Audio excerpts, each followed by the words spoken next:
एक घना जंगल था जिसे लोग अमावस्या का जंगल कहते थे।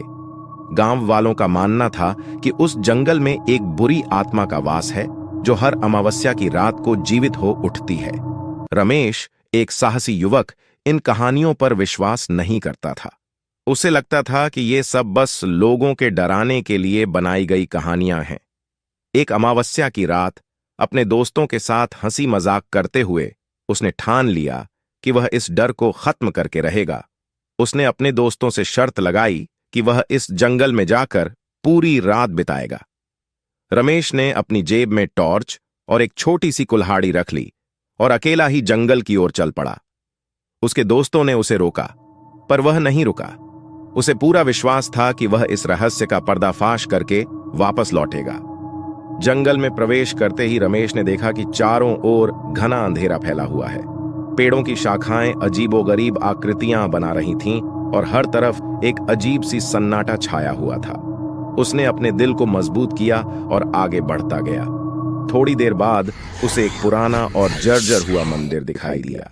मंदिर के पास पहुंचकर उसने देखा कि वहां एक पुरानी धातु की घंटी लटक रही है। उसे कुछ अजीब सा महसूस हुआ, पर उसने सोचा कि शायद यह उसका वहम है। उसने टॉर्च जलाई और मंदिर के अंदर प्रवेश किया।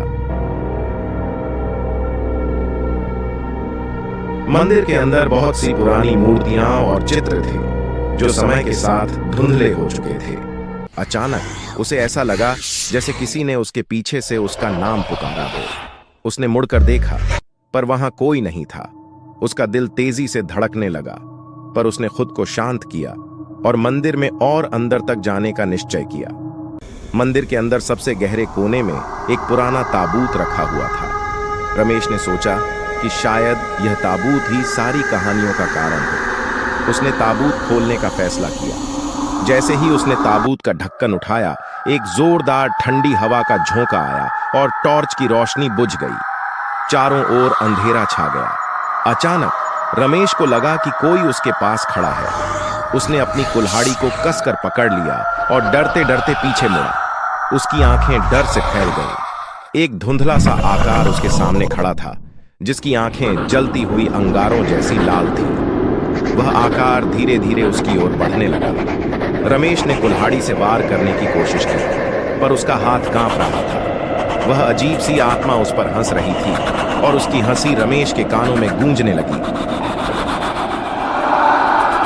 और उसकी चीखें जंगल में गूंज उठीं। सुबह होने पर रमेश के दोस्तों ने उसकी खोजबीन शुरू की। वे लोग मंदिर तक पहुंचे और अंदर गए। उन्होंने देखा कि रमेश का शरीर ताबूत के पास पड़ा हुआ था, पर उसकी आंखें खुली हुई थीं और उनमें वही लाल जलती हुई आग थी।